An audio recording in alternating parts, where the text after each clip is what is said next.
नमस्कार, मैं श्रीमती वर्मा और एक बार फिर आप सभी का स्वागत करती हूँ इस पावन कथा यात्रा में जैन धर्म के तीसरे तीर्थंकर भगवान संभवनाथ की दिव्य जीवन कथा की ओर। पिछले अध्याय में हमने देखा युवराज संभव के भीतर कैसे शांति की एक मौन पुकार जाग उठी थी, कैसे जीवन की नश्वरता, दुख और परिवर्तन के दृश्य उनके हृदय को संसार से परे किसी और ही पथ की ओर आकर्षित करने लगे थे। आज इस पंचम अध्याय में हम साक्षी बनेंगे उस महान क्षण के जब युवराज संभव राजवैभव को त्याग कर दीक्षा की ओर बढ़ते हैं। वह क्षण जब एक राजकुमार मुनि बनता है और संसार को एक तीर्थंकर का बीज मिलता है।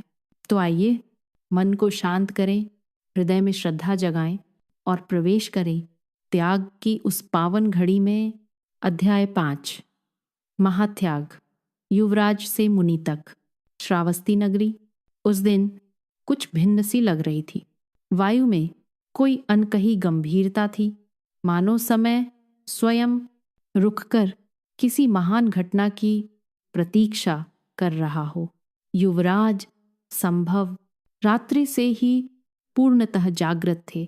उनके भीतर न कोई द्वंद्व था, न कोई भय, केवल स्पष्टता थी।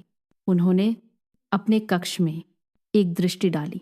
रत्न जटित पलंग, रेशमी पर्दे, सुवर्ण पात्र, सब कुछ आज उन्हें पराया लग रहा था। उन्होंने मन ही मन कहा, यह सब मेरे बाहर है और जो मुझे चाहिए वह मेरे भीतर है। प्रभात होते ही राजमहल में घोषणा हुई, युवराज संभव आज दीक्षा ग्रहण करेंगे। ये समाचार श्रावस्ती के हर कोने में फैल गया। लोग स्तब्ध थे, किंतु उनकी आंखों में विस्मय से अधिक श्रद्धा थी। राज्यसभा में राजा जितारी और माता सेना मौन भाव से बैठे थे। हृदय भरा हुआ था, पर आंखों में आंसू नहीं, केवल गर्व की नमी थी। संभव श्वेत वस्त्रों में प्रवेश किए। उनके मुख पर ऐसी शांति थी जो किसी त्यागी ऋष की पहचान होती है। उन्होंने माता पिता के चरणों में मस्तक रखा।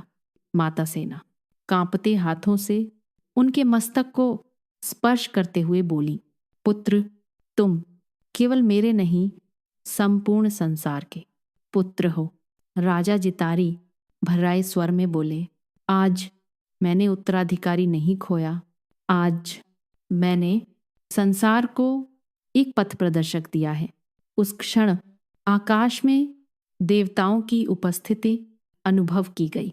पुष्प वर्षा होने लगी, मानो स्वयं प्रकृति इस त्याग को वंदन कर रही हो। संभव धीरे धीरे अपने आभूषण उतारने लगे।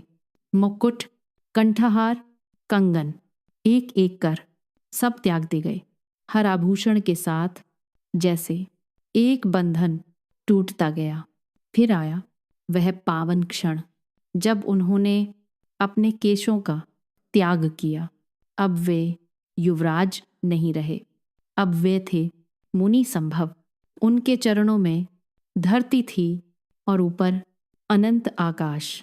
न राज्य, न अधिकार, न पहचान, केवल आत्मा की यात्रा। मुनि संभव ने मृदु स्वर में कहा, आज से मैं किसी का स्वामी नहीं, सभी का सेवक हूँ।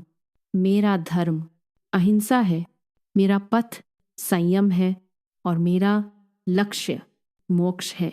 नगरवासी नतमस्तक हो गए। वे समझ चुके थे, आज एक राजकुमार नहीं, एक युग जन्म ले रहा है।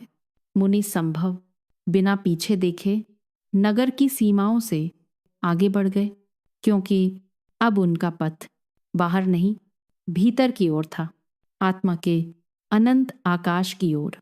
अध्याय का भाव। यह अध्याय हमें सिखाता है कि वास्तविक त्याग किसी वस्तु का नहीं, अहंकार का होता है। संभव का त्याग यह संदेश देता है कि जिसने स्वयं को पा लिया उसे कुछ छोड़ने का दुख नहीं होता। यहीं से आरंभ होती है एक तीर्थंकर की तप यात्रा, जो आगे चलकर संसार को मोक्ष का पथ दिखाएगी। अगले अध्याय में हम जानेंगे मुनि संभव की साधना, उनका कठोर संयम और वह दिव्य क्षण जब वे केवल ज्ञान की ओर अग्रसर होते हैं। उस पावन साधना की कथा के लिए हमारे साथ बने रहिए। नमस्कार। अपनी भावना कमेंट में ज़रूर साझा करें। आपका एक लाइक हमारे लिए हौसला है और शेयर करना ना भूलें। हमारे साथ इस सफ़र में बने रहें। चैनल को सब्सक्राइब ज़रूर करें। दिल से धन्यवाद।